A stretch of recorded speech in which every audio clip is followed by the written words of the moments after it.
Halo, selamat datang kembali ke Panpron Gaming. Haduh. Race sebelumnya di Katalunya apes banget.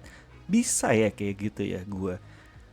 Udah mah kualifikasi di DIS, lalu start dari posisi 12 kan sprintnya, tapi ya sprint alhamdulillah lah bisa finish posisi 5. Race-nya kena long lap penalti 2 kali gara-gara jump start.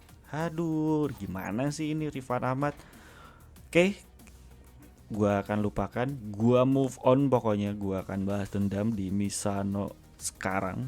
Dan sekarang gua lagi berbicara dengan para mekanik untuk ya meminta lagi improvisasi lah dari motor apa yang kurang. Tapi gua kepikiran mesin sih sebetulnya, karena powernya masih kurang banget nih Yamaha. Ya you know lah, Yamaha terkenal dari dulu lebih kuat di tikungannya ya, karena ya mesin yang dia gunakan adalah inline.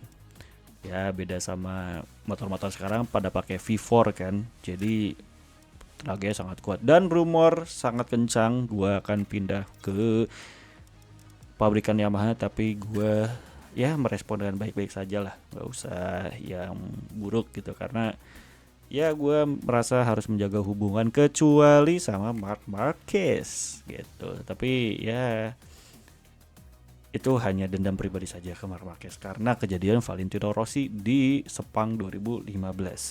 Oke, selanjutnya gue pergi ke Misano. Nah ini dia, Misano adalah track tuan rumah Valentino Rossi. Semoga saja di pit Valentino Rossi menonton gua ya, pembalap dari Indonesia ini siapa sebenarnya gitu, dari tim Yamaha, apalagi kan kesukaan dia tuh yang membawa dia juara dunia selain di Honda gitu.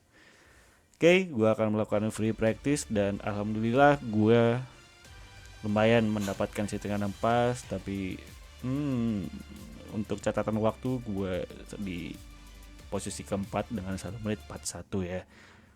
Ya lumayan tricky tracknya. Jadi gue juga masih adaptasi karena gue adalah seorang rookie. Untuk kualifikasi kedua dengan suhu trek 37 derajat. Ya lumayan panas untuk Binsano. Ya semoga saja gue membuahkan hasil ya yang baik. Kita lihat di sini duo Aprilia, Martin dan Morbidelli sebelumnya berjibaku dengan para pembalap di Q1 untuk melaju ke Q2. Beda dengan gue yang selalu konsisten di Q2.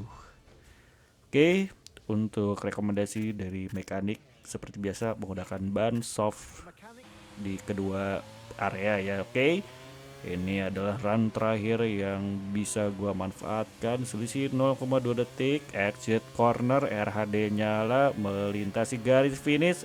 Sayang sekali cuman posisi 3. Tapi tidak apa-apa.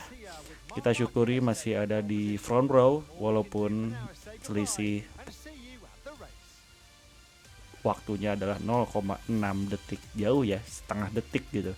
Ini dua Ducati kuat banget ya, padahal ini tracknya itu harusnya cocok dengan Yamaha saja gitu, karena nggak baik lurusan. Tapi kenapa nih dua Ducati ini sangat kuat. Oke, ini untuk sprint gue mengalami insiden. Jadi gue sekarang ada di posisi kedua-dua. Ya motor juga sudah tidak enak digunakan, sudah ala kadarnya saja. Mau berjuang pun dia sangat jauh lah, karena kan sprint tuh seingat gue poinnya sampai 10 aja, posisi 10 maksudnya. Oke, gue berhasil menyelip Ogura untuk merebut posisi 21. Lumayan lah naik lah dengan keadaan motor seperti ini. Yang lain soalnya normal. Alex Rins dengan motor yang harusnya sangat kuat, dia malah bertarung di belakang. Kasihan sekali Alex Rins. Gol karena menyentuh curb ketika di tikungan tersebut. Tikungan yang sempit, exit corner, lalu 2 tikungan terakhir menuju finish di sprint. Sayang sekali terkena track limit. Oke, heartbreaking. Sayang sekali ya, gua harus menerima banget lah dengan posisi ini. Gak mau gimana lagi gitu. Sangat kesal karena banyak kejadian yang harusnya gue tidak lakukan ya.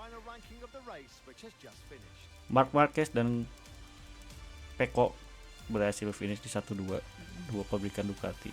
Tapi kita lihat tuh, catatan waktu aja gue masih lebih cepat daripada mereka semua. Dan untuk sementara poin gue berkurang selisihnya dengan Pecco, yaitu sekarang jadi 40 poin ya. Tapi gak apa-apa, gue akan fokus ke race sekarang.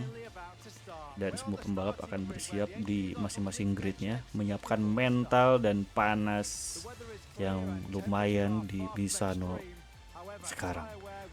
Marc Marquez ada di posisi pertama, menghembuskan nafas karena dia juga penuh dengan tekanan. Pecco ada di posisi kedua dengan genitnya itu loh. Pecco nggak gitu aslinya cuy. Aduh, mana nih game? Luca Marini terkena long lap penalty, mungkin ada kejadian di kualifikasi kedua.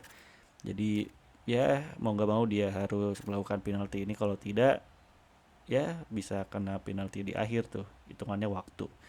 Ya atau mungkin paling parahnya di dis. Oke, untuk para pembalap ada yang menggunakan hard medium, ada yang medium kayak gue gitu kan. Oke, untuk semua pembalap bersiap melakukan start dan fokus pada masing-masing. Apakah gue berhasil dan harusnya tidak melakukan jump start lagi. Yang penting telat. Oke, telat nggak apa-apa. Kok yang penting telat ya? Yang penting berhasil lah dibanding jump start gitu. Telat juga nggak apa-apa gitu kan.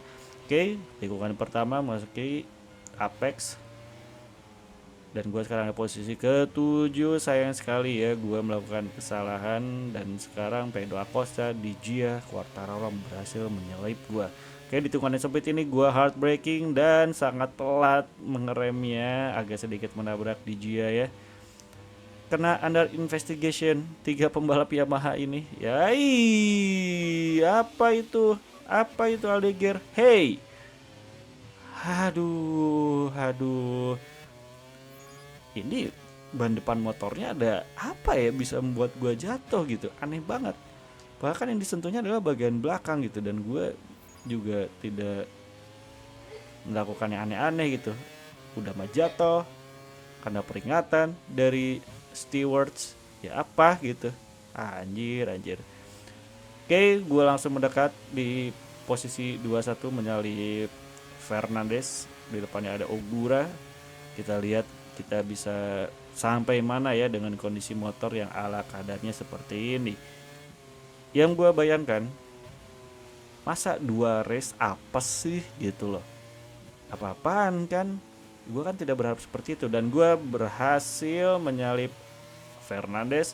Tapi Fernandez hampir saja menyalip kembali gue dari sisi dalam. Tapi gue berhasil bertahan menutup racing line.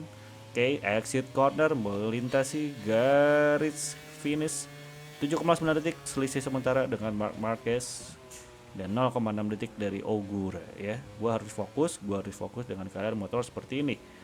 Ya, waktu sprint kemarin juga gua bisa mencatatkan fastest lap ya, walaupun motor sudah ala kadarnya. Harusnya sih di race kali ini juga bisa. Tersisa 5, hampir saja itu Fernandez menabrak gua dan gua sedikit kaget, makanya gua tidak menggas di situ. Jadinya kena track limit. Sudah 3 kali peringatan dari stewards. 2 kali lagi gua kena hukuman long lap penalty. Oke, untuk race Misano bisa kalian saksikan sekarang, dan ya selamat menyaksikan. Nanti gue bakal balik lagi voice over. Luca Marini menggunakan area long lap penalty untuk membayar kesalahannya dia di kualifikasi. Mungkin ya kualifikasi, entah, gue nggak tahu. Ya begitu, nanti gue akan balik lagi dengan voice over di akhir balap.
Sisa satu lap, gua masih ada di posisi ke-19 dengan sisa nyawa gua kena long lap penaltinya adalah 1 nyawa saja.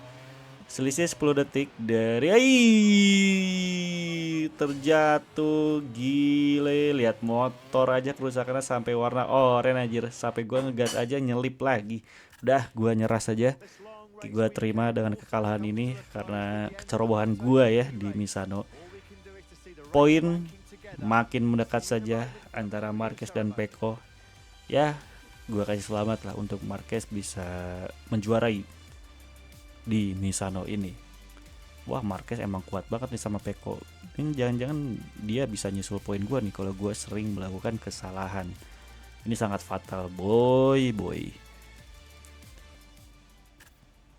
Dan sekarang selisih poin 20 dari Pecco dan 84 dari Marc Marquez ya. Dengan Marquez masih jauh, tapi dengan Pecco nih siaga banget. Oke, segitu saja dari race Misano, dan sampai jumpa kembali ke next race. Bye bye.